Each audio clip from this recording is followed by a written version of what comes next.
Kolkata case पर मैं video बनाना नहीं चाहता था, बट अब मैं यहाँ पर एक चीज़ आपको बताना चाहूँगा कि इसके सॉल्यूशंस क्या हैं और इसमें एक पैटर्न क्या निकल रहा है। इसमें आप देखेंगे जितने भी ये केसेस होते हैं, रेप केसेस, अगर आप 100 रेप केसेस जो भी हुए हैं, उनका एक डेटा कलेक्ट करेंगे, तो आपको एक कॉमन पैटर्न नज़र आएगा। वो कॉमन पैटर्न ये है कि जो भी ये इन्वॉल्वमेंट कल्प्रिट रहते हैं, इनके जो पैटर्न रहेंगे, एक तो ये इनके आगे पीछे कोई होगा नहीं देखने वाला।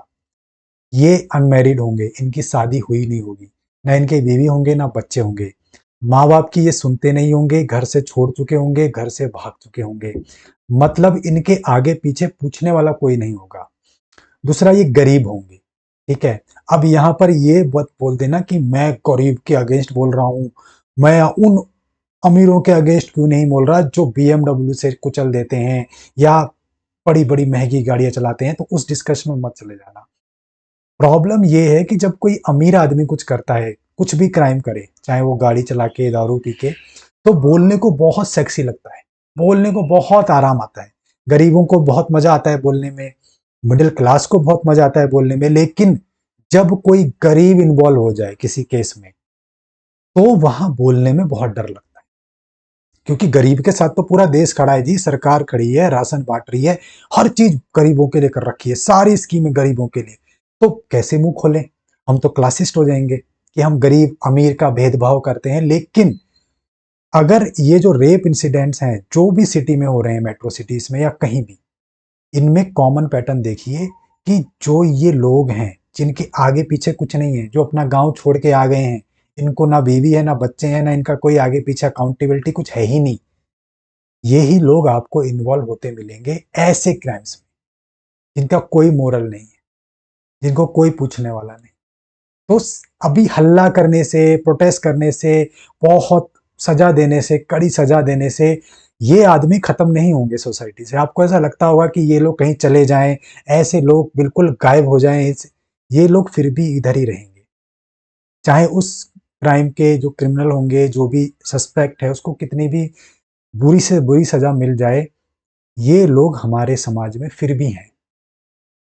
इसका मतलब ये नहीं कि अब ये वाले केस को कुछ ना करा जाए। कहने का मतलब कि जिस डायरेक्शन में हम जाते हैं कि कौन सस्पेक्ट है, किसने क्राइम किया है, इसको क्या सजा मिलनी चाहिए, इसको लटकाओ, इसको लटकाओ, बजाय कि ये जो ट्रेंड है कि ये होता क्यों है और ये कौन लोग इसमें इन्वॉल्व रहते हैं, हमारा मुंह क्यों नहीं खुलता। बड़े बड़े यूट्यूबर हैं या बड़े बड़े न्यूज चैनल हैं, वो शायद ये चीज नहीं बता पाए आपको, नेता लोग भी नहीं बता पाए डायरेक्टली। पता सबको होता है कि एक्चुअल में ये करता कौन है, लेकिन कोई आके अपने वोट बैंक कम नहीं करेगा, कोई आके अपने सब्सक्राइबर कम नहीं करेगा।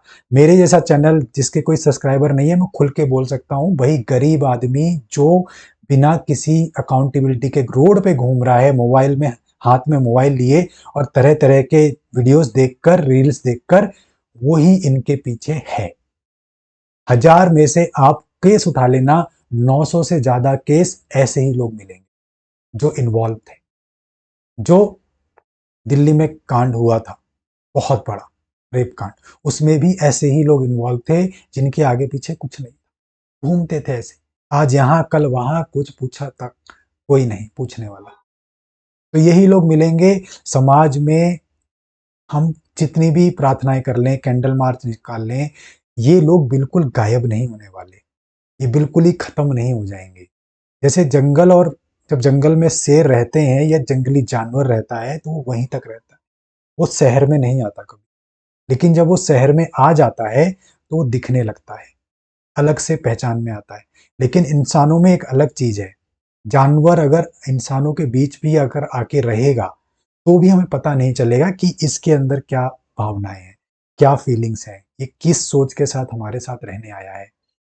तो आई होप वीडियो आपको ये समझ आया हो, बहुत हाई लेवल का वीडियो है ये, छोटा मोटा ऐसा नहीं कि इस गवर्नमेंट की गलती, उस गवर्नमेंट की गलती, इसको पकड़ो उसको पकड़ो, सीबीआई क्या कर रही है, ये एक्चुअल में मुद्दा है और कोई भी आपके इसको बताएगा नहीं आप, क्योंकि इससे वो बुरा साबित होगा, क्लासिस्ट नजर आएगा, वोट बैंक का पॉलिटिक्स हो जाएगा।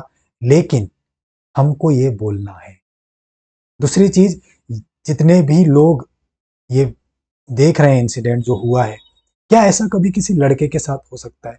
किसी आदमी के साथ आप सोच सकते हो कोई ऐसा करे, कोई आए और आदमी के साथ ऐसे काम करके चला जाए। इसलिए आपको समझ आना चाहिए इतने स्ट्रिक्ट रूल वुमेन के लिए बनाए गए, औरतों के लिए बनाए गए। इसमें रोना कि हमारे सेक्शन ये लगा देगी, डिवोर्स के साथ ये ले जाएगी, वो ले जाएगी। अरे भैया ये बनाए गए हैं, सिलेंडर फटते थे, जलती थी रसोइयों में औरतें, और वो एक्सीडेंट बोल के रफा दफा हो जाता था और दूसरी शादी हो जाती थी आदमी की। हुए हैं, जली हैं, और आज भी ऐसे इंसिडेंट हो रहे हैं 2024 में। इसलिए ये लॉ बनाए गए हैं इतने स्ट्रिक्ट, प्रोटेक्ट करने के लिए औरतों को। तो इस पे रोना बंद करो, थोड़ा बंद करो, और थोड़ा हायर लेवल अगर जनता सोचे कि हम इसको बिल्कुल बर्दाश्त नहीं करेंगे, और जो ये इंसिडेंट हो रहे हैं इसमें इन्वॉल्वमेंट किन लोगों की हो रही है उनको आइडेंटिफाई करो, समाज में आइडेंटिफाई करो कि ऐसे कौन लोग हैं जो ऐसे घूम रहे हैं, रातों में घूम रहे हैं, काम करने आए हैं तो उसके बाद क्या कर रहे हैं, जाके ये कहाँ घूम रहे हैं, क्या कर रहे हैं, मोबाइलों में क्या देख रहे हैं। हर चीज की एक अकाउंटेबिलिटी होनी चाहिए, गवर्नमेंट को रखनी चाहिए। पुलिस चाहे तो हम जानते हैं पुलिस के हाथ बहुत बड़े होते हैं। पुलिस चाहे तो एक जो कुत्ता किस गली में घूम रहा है वो तक खबर रख सकती है। तो ये बहुत छोटी चीज है अकाउंट रखना। आपको लगता होगा कि ऐसे कैसे ट्रैक कर लेंगे, पुलिस हर चीज कर सकती है। कहाँ पर कौन सी दारू बिक रही है और उसका हफ्ता नहीं आया है ये तक सब पता होता है। कौन से जंगल में बन रही है कच्ची दारू और कब रेड मारनी है, सब पता होता है। तो ये चीज तो बहुत छोटी चीज है ट्रैक करना कि कौन कहाँ पर रह रहा है और क्या हरकतें कर रहा है। तो ऐसे जो एलिमेंट्स हैं हमारे समाज में उनको आइडेंटिफाई करना चाहिए, और बिना क्लासिस्ट हुए आपको आवाज उठानी चाहिए उनके लिए कि भाई तू क्या कर रहा है इधर, तेरे आगे पीछे कौन है, तेरे को कौन पूछने वाला है, तू कहाँ जा रहा है, इतनी रात में क्या कर रहा था, कहाँ से आ रहा है। हर चीज आपको पता होनी चाहिए, क्योंकि यही लोग हैं जो ये इंसिडेंट्स में इन्वॉल्व होते हैं। आपके क्या राय हैं कमेंट्स में मुझे जरूर बताना। Thank you.